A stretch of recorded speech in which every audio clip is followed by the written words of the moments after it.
আপনি বলে দিচ্ছেন 30 দিন একটা লোক যদি জেলে থাকে 31তম দিনে তাকে পদত্যাগ করতে হবে, তাহলে তো ভারতবর্ষে কোর্ট থাকার দরকার নেই। আমি চ্যালেঞ্জ করছি কেন্দ্রীয় সংস্থাকে যে আপনার যদি ইন্টেনশন ঠিক থাকে আপনি 30 দিনের জায়গায় 15 দিন টাইম দিন, আমরা বিল সমর্থন করব, কিন্তু প্রভিশনে রাখতে হবে যদি তার বিরুদ্ধে কোনো অভিযোগ প্রমাণ 15 দিনে না হয় তাহলে যে অফিসার ইনভলভ রয়েছে সেই ইনভেস্টিগেশনে তাকে তার ডবল সময় কিন্তু জেলে কাটাতে হবে। আপনি প্রভিশন রাখুন, এই বিল আমরা সাপোর্ট করব। The government has to fix accountability. Where is the accountability? The government of the day, NDA 3.0, the BJP government, its MPs, ministers and the top brass wants to enjoy power and control without accountability. It's a deadly combination. Power without accountability. Where is the accountability? 2016 সালে আপনি নোটবন্দির কথা বলেছিলেন, accountability কোথায়? 140 জন লাইনে দাঁড়িয়ে মারা গেছে, জবাব কে দেবে? আপনি জিএসটি করে বলেছিলেন ভারতবর্ষের অর্থনীতি আরো ভালো হবে, দেশটা রসাতলে নিয়ে গেছেন, অ্যাকাউন্টেবিলিটি কার? আপনি বলেছিলেন সিএ করে আমরা নাগরিকত্ব দেবো, আপনারা সিএ এর জায়গায় এনআরসি করতে চেয়েছেন, নাগরিকত্ব দেওয়ার জায়গায় কাটতে চেয়েছেন। ইন্টেনশন রং। আপনাদের কোনোদিন ইন্টেনশন ঠিক ছিল না। আপনার ইন্টেনশন ঠিক থাকলে আপনি অ্যাকাউন্টেবিলিটি আনুন। কটা বিজেপির নেতা অ্যারেস্ট হয়েছে গত 10 বছরে?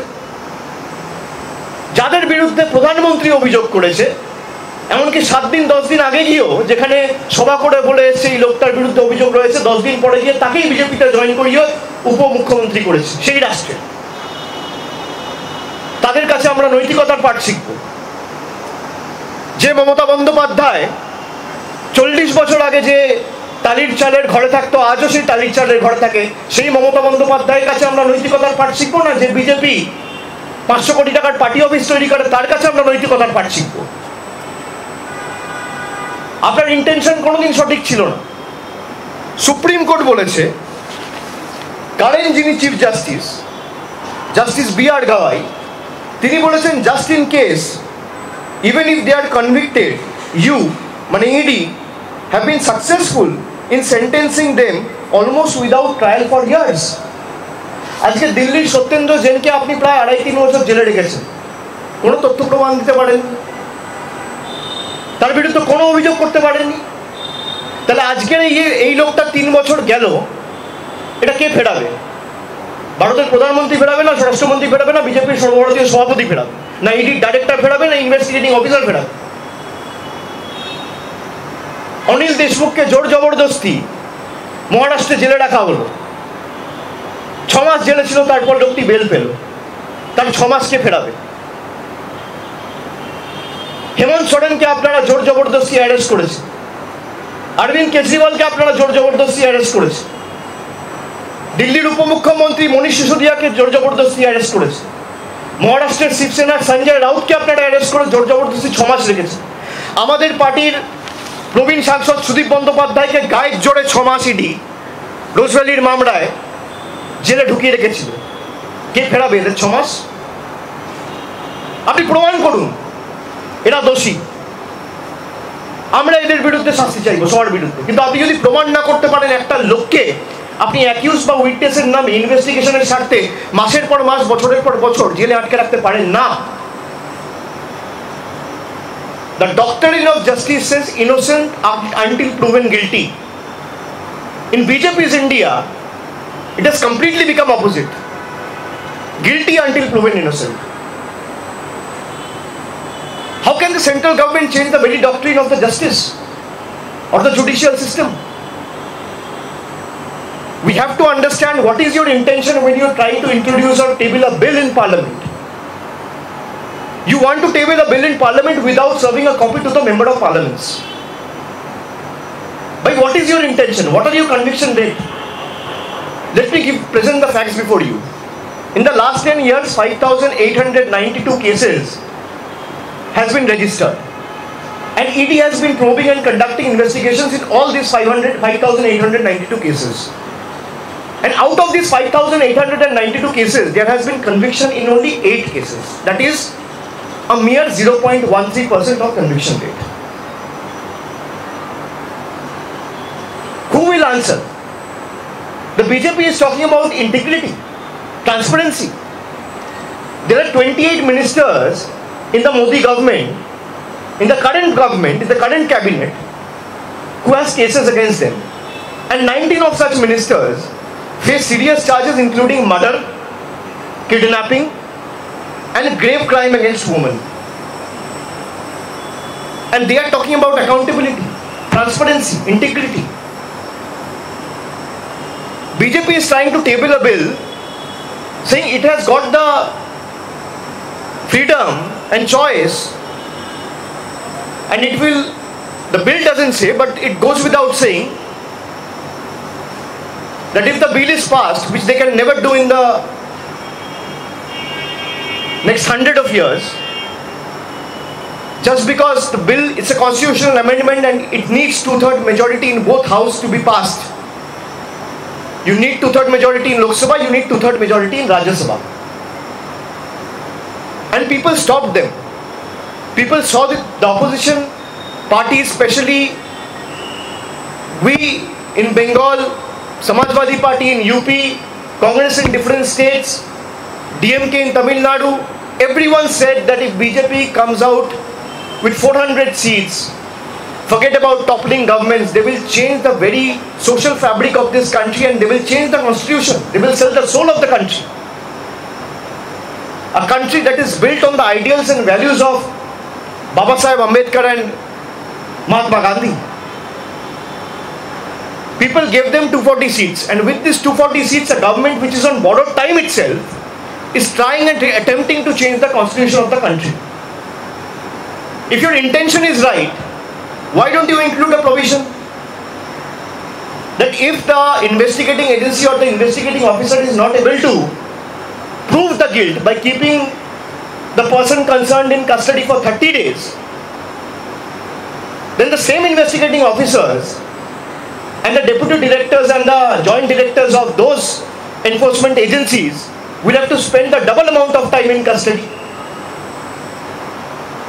Everyone will support the bill. Let them come out, because that provision will bring in accountability to the bill, which BJP doesn't want. The BJP wants accountability without power. And we have shown them their place in parliament today. The BJP MPs even headed the Trinamool women MPs in parliament today. We will take it up with the speaker. But the country saw the government which browbeats about its 56-inch chest model.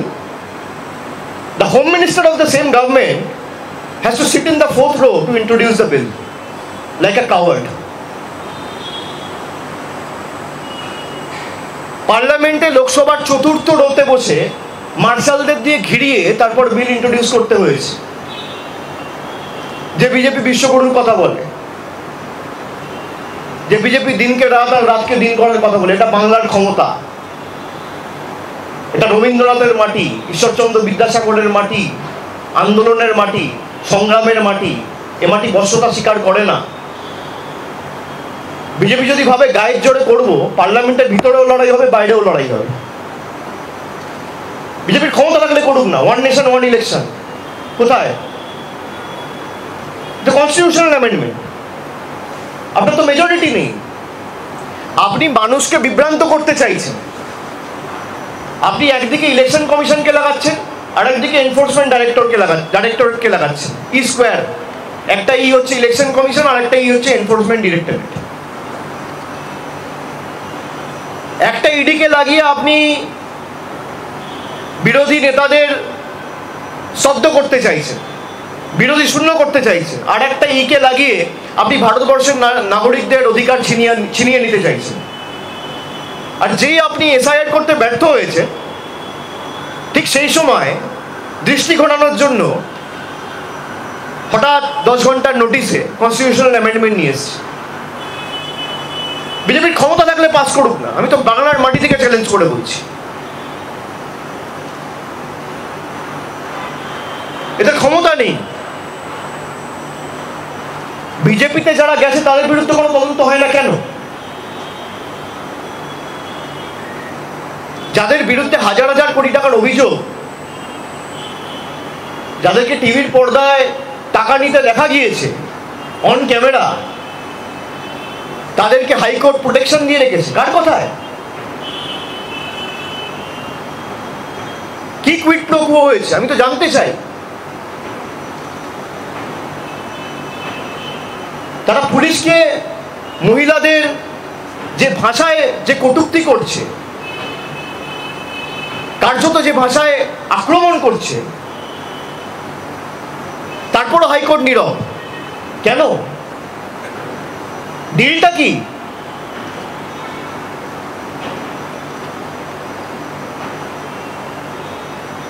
আমার জন্য আইন এক, আর সে BJP করে বলে তার জন্য আইন আর এক। আমরা তো দেশের নাগরিক। গুজরাট, উত্তরপ্রদেশ, মধ্যপ্রদেশ, বাংলা, যে যেখানে থাকুক না কেন, আইন তো সর্বত্র এক হওয়া উচিত। বিজেপিতে যারা গেছে তারা তো সব থেকে বেশি দুর্নীতিগ্রস্ত। আমি তো নাম বলছি আপনাদের। অজিত পাওয়ারের বিরুদ্ধে এই বিজেপি অভিযোগ করেনি, এই হিমন্ত বিশ্ব শর্মার বিরুদ্ধে বিজেপি অভিযোগ করেনি, এই অজিত পাওয়ারের বিরুদ্ধে করেনি, ইয়েড্যুরাপ্পার বিরুদ্ধে আপনারা অভিযোগ পাননি।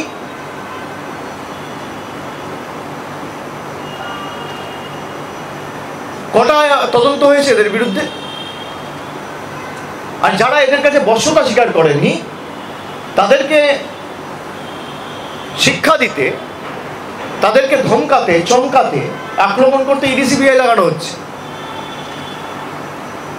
আমরা তো ইডি সিবিআই লড়েছি, আমার বিরুদ্ধে তো 6 বছর থেকে লড়ছি। তা আমার বিরুদ্ধে 6 বছর থেকে লড়ে তো একটা কেসে কোনো কিছু কেস ডায়েরি কোর্ট বারবার চাওয়ার পরে জমা দিতে পারেন, ক্ষমা চাইবে? 30 দিন যদি কেউ হেফাজতে থাকে তাকে পদত্যাগ করতে হবে। আরে সেটা কোন ঠিক করবে? আপনি কি? ভারতবর্ষে বিচার ব্যবস্থা নেই? আমি গিলটি না আমি innocent, that court will decide. আইন আইনের মতো চলবে। আপনি আইনের ক্ষেত্রে হস্তক্ষেপ করছেন, আপনি কোর্টকে বুড়ো আঙুল দেখাচ্ছেন।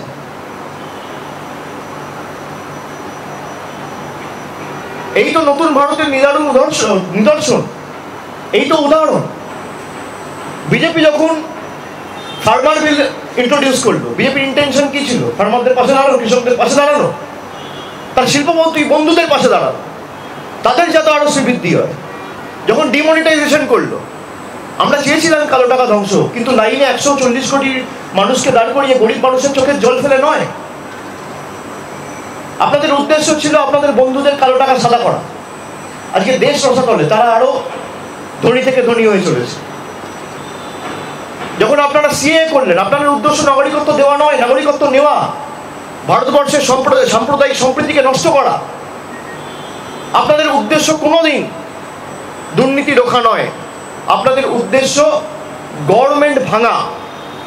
মহারাষ্ট্রে যে কায়দা আপনারা গভর্নমেন্ট ভেঙেছেন, মুখ্যমন্ত্রী গ্রেপ্তার করবেন, গভর্নমেন্ট ভাঙবেন, আর জোর জবরদস্তি ইডি সিবিআই লাগিয়ে আপনারা দলে জয়েন করাবেন। এই জন্য তো বিল আনা হচ্ছে। সরকার কর্মসংস্থান নিয়ে একটা বিল আনুক, বাংলার 50 লক্ষ মানুষের বাড়ির টাকা আটকে রেখেছে, বিল আনুক। হাইকোর্ট বলে দেওয়ার পরও 100 দিনের টাকা শুরু করার জায়গায় আবার হাইকোর্টের অর্ডারকে চ্যালেঞ্জ করে সুপ্রিম কোর্টে অ্যাপিল করেছে, তখন তো বিল আনার কথা মনে পড়ে না। জল জীবন মিশনে প্রায় হাজার হাজার কোটি টাকা রাজ্যের বন্ধ, তখন তো বিল আনার কথা মনে পড়ে না। জিএসটি করে বলেছিলেন দেশের অর্থনীতিকে শক্তিশালী করবে, দেশের বকেয়া পাওনা আজকে হাজার হাজার কোটি টাকা রাজ্যের আটকে রেখে দিয়েছেন, তখন তো বিল আনার কথা মনে পড়ে না। বিরোধীদের স্তব্ধ করতে বিল আনার কথা মনে পড়ে। অন্য পার্টি আর তৃণমূলের মধ্যে পার্থক্য আছে। তৃণমূলের আজকে ওই 28 জন সাংসদ, বসিরহাটে আমাদের সাংসদ নেই, বসিরহাটে হাজি নুরুল প্রয়াত হয়েছে, ভয় ইলেকশনটাও করাতে পারে না, গোয়ারা হারবে বলে। মানুষকে ফেস করা না তো ভয় কেন? আমরা তো বলছি আপনারা এসআইআর করান না, কাশ্মীর থেকে কন্যাকুমারী এসআইআর করান, সরকারকে বলুন আগে ইস্তফা দিতে। ভোটার লিস্টে যদি ইরেগুলারিটি থাকে আর ভোটার লিস্টে যদি গরমিল হয় বা ভোটার লিস্টে যদি কোনো রকম কোনো অবৈধ কিছু থেকে থাকে তাহলে সরকারও তো অবৈধ। এই ভোটার লিস্টের নিরিখেই তো আপনি নির্বাচিত। ভোটার লিস্ট অবৈধ হলে আপনি অবৈধ। গভর্নমেন্ট ডিসলভ হোক, লোকসভা ডিসলভ হোক, গভর্নমেন্ট রিজাইন করুক, আপনি এসআইআর করান, নতুন গভর্নমেন্ট, নতুন নির্বাচন হোক। আমরা তো মানুষকে ফেস করতে ভয় পাচ্ছি না। ডায়মন্ড হারবার নিয়ে আমার বিরুদ্ধে অ্যালিগেশন তোলা হয়েছিল দিল্লি থেকে প্রেস কনফারেন্স করিয়ে। একটা বুথে একটা অ্যাড্রেসে কেন 45 জন ভোট দেন? আমি তো 42 জন 41 জনকে দাঁড় করিয়ে ভিডিও করে পাঠিয়েছি। জবাব দিয়েছে? জান না, আপনারা অনুরাগ ঠাকুরকে কি জিজ্ঞেস করুন, কারণ তো জিজ্ঞেস করার ক্ষমতা নেই। যত প্রশ্ন আমাদেরকে করবে জিজ্ঞেস করুন যে অভিষেক ব্যানার্জি ভিডিও ক্লিপটা পাঠিয়েছে পেন ড্রাইভে করে দেখেছেন, তার উত্তর দিতে পারবেন? তার মধ্যে 3 জন বিয়ে হয়ে অন্য জায়গায় স্থানান্তরিত হয়েছে, 1 জন মারা গেছে। এই তো 46-47 জনের হিসেব। আমরা যে অভিযোগগুলো তুলেছি যে মহারাষ্ট্রে, কর্ণাটকা একটা ছোট্ট 8/10 ঘরে 150 জন ভোটার, আপনি দাঁড় করান 150 জন ভোটারকে, এ দায় কার? উত্তরপ্রদেশে ভোটের গরমিলের খবর যে তথ্য পাচ্ছি আমরা, আমাদের নেত্রী মমতা ব্যানার্জি প্রথম দিন 27 ফেব্রুয়ারি নেতাজি ইন্ডোর থেকে দেখিয়েছিল যে এক এপিক লিস্টে গুজরাটেও ভোট দিচ্ছে, আবার বাংলায়ও ভোট দিচ্ছে। আমরাই তো প্রথম ধরেছি। যদি ভোটার লিস্টে ইরেগুলারিটি থাকে, আগে তো তদানীন্তন যে সিইসি ছিল, ইলেকশন কমিশনার রাজীব কুমার, তাকে গ্রেফতার করা উচিত, তার বিরুদ্ধে এলওসি হওয়া উচিত। আমার বিরুদ্ধে এলওসি করে, আমাকে 25 লাখ ভোটে নির্বাচিত করেছে, 25 লাখ ভোটার ভোট দিয়ে নির্বাচিত করেছে। একটা লোকসভা কেন্দ্রে 25 লাখ 30 লাখ করে ভোটার হয়। আমার বিরুদ্ধে এলওসি করে, রাজীব কুমারের বিরুদ্ধে এলওসি করা উচিত, যাতে দেশ ছেড়ে আগামী দিন না পালায়। আজকে যদি ভোটার লিস্ট ক্লিন থাকতো আর নির্বাচন নিরপেক্ষ হতো, বিজেপি 100 আসন পেত না। আরো ভালো ভালো খবর দেখতে fractured mandate, manipulated YouTube channel Bangla হান্টের আরো খবর দেখতে নজর রাখুন। বাংলা খবর মানেই বাংলা হান্ট।